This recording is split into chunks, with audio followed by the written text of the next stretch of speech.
Okay, this is lesson 21. We are going to pick up where we left off from lesson 20. Remember that Ben has been knocked around as he was digging for his wallet, and the hand came out of nowhere and grabbed it, remember? And it says, Ben was knocked to the ground again. He watched a large figure in purple sweatpants and a white t-shirt disappear into the crowd. He looked down at his empty hands and felt stupid for taking out his money and counting it on the street. Now remember that his mom had that tin can in her bedroom, and there's no telling how much money was in her rainy day fund. And now it's all gone. Somebody just stole it right out of his hand. He read books about New York and seen it on TV and in movies. He knew how dangerous the city was supposed to be. So now where do you think he is? Did he go to Duluth? Nope. He is in New York. And what is in New York? Danny, according to the bookmark. So he is probably looking for Danny. He stood up again and pulled the bookmark from his pocket. He read his father's address, looked up the street, and squinted. He saw 43rd Street, so he walked in the direction of the higher numbers, along 8th Avenue. He was glad the streets were in numerical order. It would be easy to follow them up to 74th Street. Man, that's 30 blocks. Lord, that's a long way. He was halfway there when a taxi appeared from nowhere and brushed Ben's leg. A hand grabbed his shirt and yanked him back onto the sidewalk to safety. It belonged to a woman with a blue handkerchief tied around pink curlers in her hair. She shook her finger in Ben's face. Now remember, Ben can't hear, so she probably was fussing at him for being in the street. But he didn't realize he was in the street, and he probably couldn't hear the taxi honking it torn at him for being in the way. Rattled, Ben kept walking. Soon he arrived at a gigantic traffic circle. Trying to look in every direction at once made Ben dizzy. Which way was he supposed to go? He held the bookmark out to a woman walking a fat brown dog and pointed to his father's address. The woman passed just long enough to read it. She moved her mouth and gestured toward the road that bordered a huge park. Ben dodged the cars as he ran through the traffic circle. Soon he was walking beneath the swaying green trees that hung over a wall separating the park from the sidewalk. There were fewer people here than near the bus station, but it was still crowded compared to Gunflint Lake. At last he arrived at 74th Street. There was only one way to turn, so he made a left and walked past rows and rows of brown and tan buildings, all with stairs leading up the doors to the second floor. A dirty white cat scuttled across the sidewalk into a pile of garbage bags. Ben checked the address on the bookmark again. He looked up and realized he was standing in front of his father's building. Lillian and Rose. Remember, Lillian locked Rose in her dressing room, and you notice that she's got like her hat, okay, and here's the notes that they were writing to each other. Here's another one of her wigs. There's a dress that she probably has worn in another like movie or scene. And then she's got different pictures in her dressing room. But I want you to notice, what do you think Rose is looking at? What do you think she sees?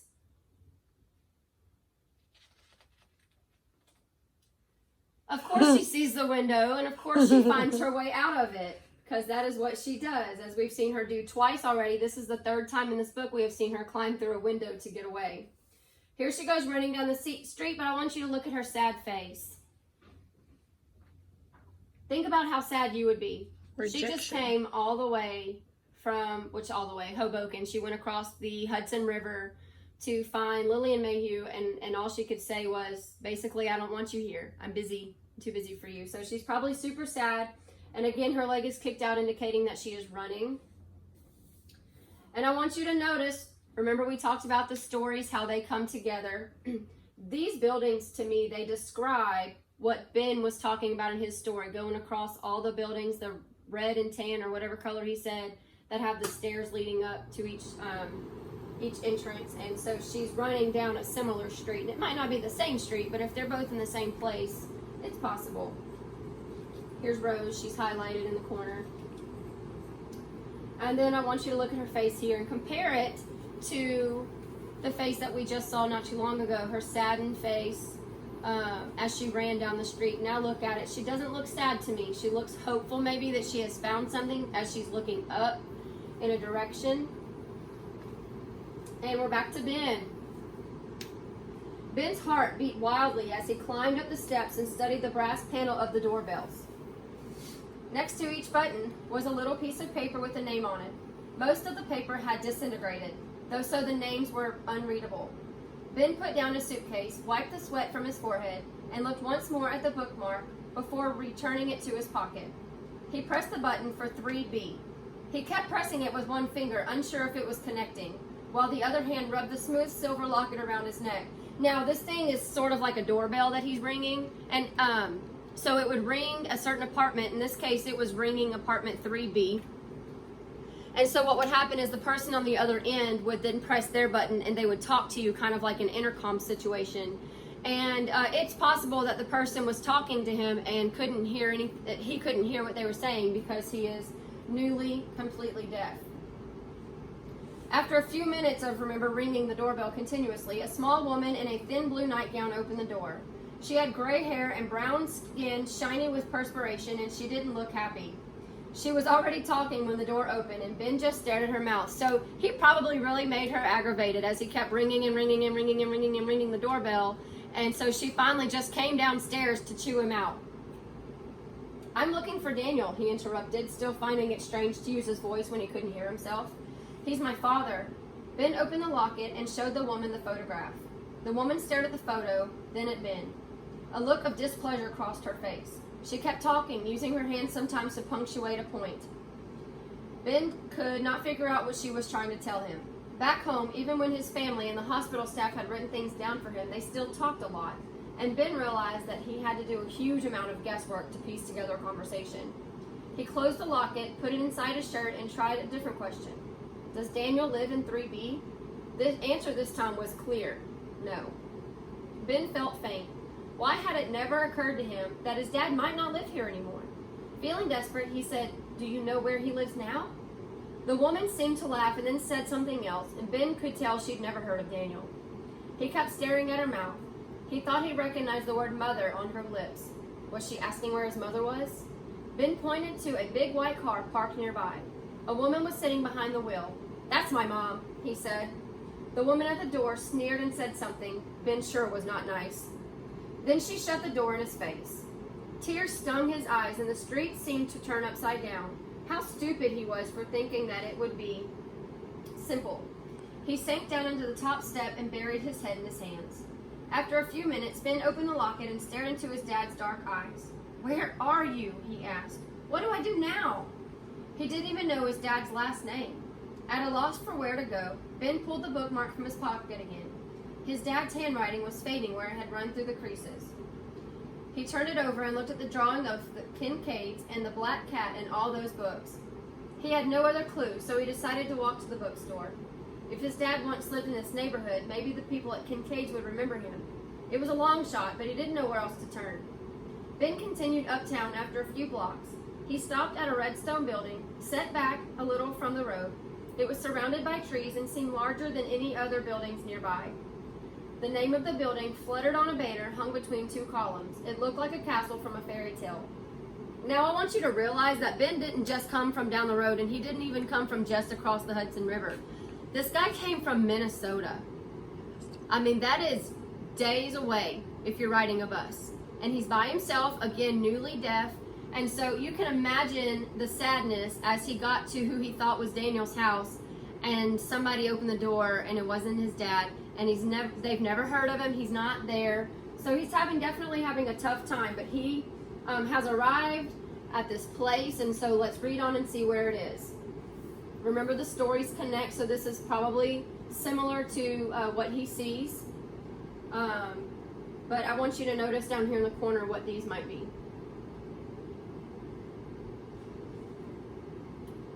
This is a postcard this is probably the girl, Rose's hands. This is a postcard of the American Museum of Natural, and it's got an H here, which may stand for history, I'm not sure.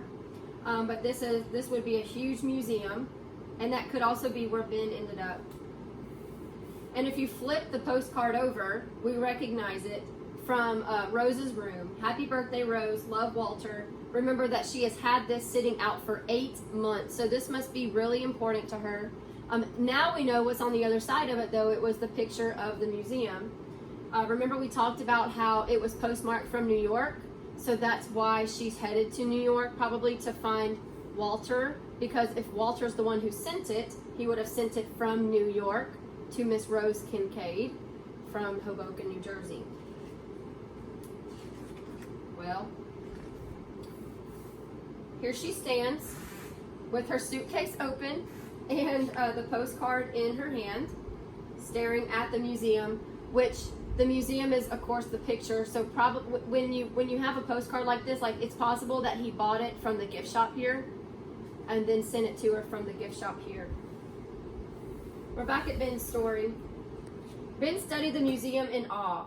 The steps, the giant green statue of a man on horseback, and the columns and windows. It was magnificent. If only his mom were here with him. Now remember that he loves museums. Remember we talked about he is in fact his own kind of curator where he collects things. If only his mom were here with him, walking beside him, her arm on his shoulder.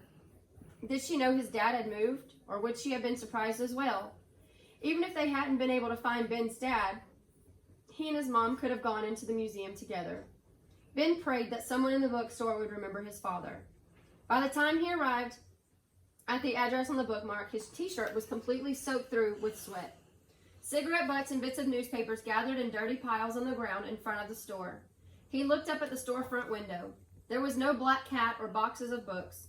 There was no bookstore at all, just a padlock running through the metal grate that was pulled down over the broken glass window. Plywood sheets were nailed up in pieces behind the grate. Remnants of a sign that read, Ken, and then there's this big space, and then it looks like the word book, but it's missing the second O, hung at an angle from a single nail. Ben pressed his eye against the hole in the plywood and felt his stomach turn. Except for a few rows of fallen shelves, some pipes leaning at odd angles, and a couple of overturned cardboard boxes, the store was empty. Now we have proof that Ben was not, he's not at the same place that Rose is, right? Because this is obviously not a shut down place. And Ben is at a place that's empty, and it has been empty and run down. It's been abandoned for a long time. So now what will he do? As he stared in disbelief, a boy about his age appeared from nowhere, startling him. The boy had long, curly black hair and wore a striped t-shirt. He had a Polaroid camera around his neck and a knapsack on his back. He was moving his lips and pointing down the block. What did he want? A man standing nearby waved impatiently to the boy. Ben's head roared. He gathered up his things and ran. The heat was unbearable and his skin burned in the sun, but he kept on going until he was back at the museum. He bounded up the stone steps past the statue. At the top, he tripped and the clasp on his suitcase finally gave way. Everything he owned tumbled out onto the stairs. Ben bit down on his lip to keep from crying again. As he bent over to pick up his things, a shadow fell across him. He glanced upward and saw the curly-haired boy in the striped t-shirt looking down at him, his mouth moving. The boy handed Ben Wonderstruck, which he must have picked up off the stairs. Ben took the book, placed it in the suitcase, and snapped it shut. Then he rushed past the boy and pushed through the revolving doors. Okay, we're back to Rose. She has entered the museum. She still has her postcard in her hand. Here is the statue of the guy. Welcome. So she's only in the foyer. She hasn't entered into the museum. Notice her face. She's a little bit, she doesn't look very confident to me, like she doesn't know what she's going to do now that she's in here. Usually when you enter a museum, you must pay to enter, right? And so I wonder if she's thinking about those kinds of things. Like, I'm sure there's a line over here of people that are paying to come into the museum. Oh, but she's just walking along with her suitcase. These are the totem poles. This museum is so big, it's got a lot of different sort of things in it, so it's not all about one thing. And it's the museum from A Night at the Museum, the first one. The movie. The movie. So you'll see a lot of things that you're... Giant mosquito. Looks like it's from Louisiana. Back to Ben. Oh, Lord. It says the air inside the museum was cool. Light filtered in from high above. It reminded Ben of the church down the road from his mom's library. The walls were covered with warmly colored murals, teeming with people and animals and plants. There were long quotations from Theodore Roosevelt painted on the wall as well. It is hard to fail, but it is worse never to have tried to succeed. Ben wasn't sure that he agreed, but he thought his mom would have liked that. She would have put it on the refrigerator. Ben had no money for admission, so he waited for someone to ask the guard a question, then he snuck swiftly under the ropes. He found a bathroom and took a long drink from the faucet. He washed his arms and face. The cold water felt good against his skin. He looked at himself in the mirror, and for a second it was like staring at a stranger. With the water and dirt dripping down his exhausted face, he really did look like an alien. As he dried himself off, he noticed a discarded map of the museum next to the sink. He unfolded it and read the names of the halls: meteorites, gems and minerals, man in Africa, Northwest Coast Indians, biology of birds, small mammals, earth history. Like his mom's library, the entire universe was here, organized and waiting. Outside the bathroom was a small cafe. On one of the tables, someone had left a tray with the remains of a sandwich and half a carton of milk. Ben made sure no one was looking, then he inhaled the sandwich and drank the milk. He hadn't realized how hungry he'd been. He followed the signs to the elevator and rode to the top floor. With the map in his hands, he easily found the dinosaur skeletons, which rose above him like ancient roller coasters. He wandered beneath the flocks of birds hanging from the ceilings, past Komodo dragons with forked tongues sticking out at him, and two giant, unmoving tortoises protecting their eggs. "Look, Mom, turtles," he said to himself. Remember, she called him Turtle. Continuing onward like a boy lost in a castle, Ben walked through the gigantic hallways and down marble staircases. He discovered a herd of elephants standing on a raised platform as if they were posing for a photograph. In the Hall of Ocean Life, a whale hovered in midair like a blue zeppelin. Sharks mounted to the walls looked ready to eat him, their deadly white mouths wide open. All through the museum, Ben marveled at the life-size dioramas cut like windows into the dark walls. The dioramas looked out into endless vistas, blazing sunsets, snow-capped mountains, and high fields of grass. Each one was filled with animals that seemed to be frozen in time. They turned their heads, or sat waiting on rocks, or walked toward a stream, and then paused, mid-breath, forever.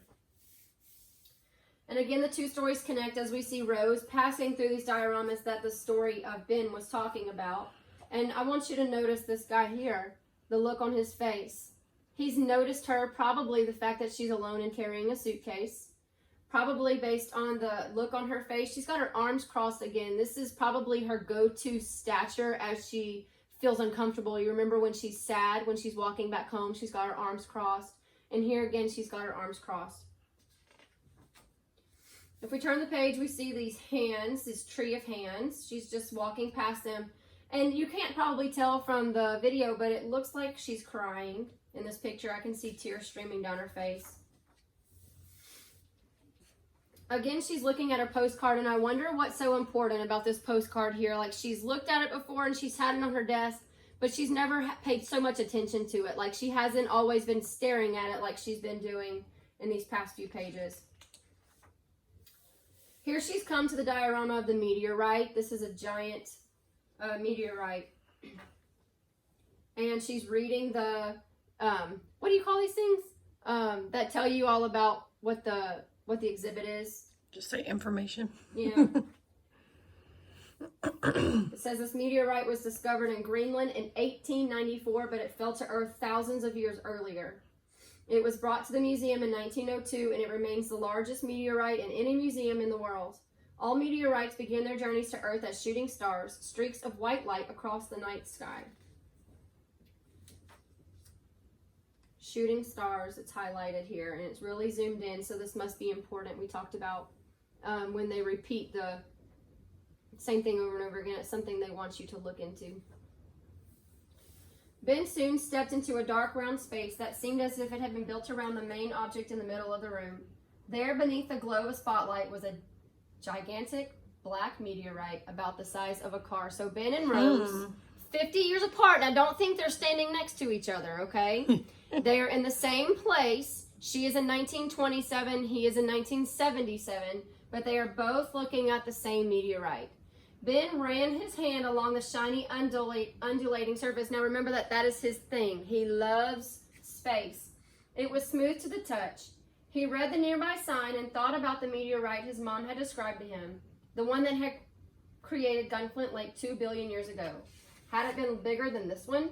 And if a meteorite was the same as a shooting star, could you still make a wish, even after it had fallen to Earth? We see a picture of Rose here, and she's writing again. She must have taken this paper out of probably her suitcase. And when we turn page, she's writing the words, I wish. So just like in Ben's story, he's wondering if you can make a wish on a meteorite because it's already a fallen shooting star. So she is actually writing that wish. Remember, these two stories do connect. I wish I belonged somewhere. Remember, we talked about earlier how she does not feel like she belongs anywhere. Her dad doesn't really care for her existence. He doesn't try communicating with her. And she's come all the way to New York to see her mom, Lillian Mayhew. And she doesn't actually care that she's there either. She's more worried about, kind of her being in the way. And she's focused on her career more so than Rose. So she's folding this note, this I wish I belonged somewhere. And she's putting it back on top of the meteorite. And I want you to remember, though, the written communication that we talk about in this book, the help note that she sailed down the river. She's placed it on top of the meteorite.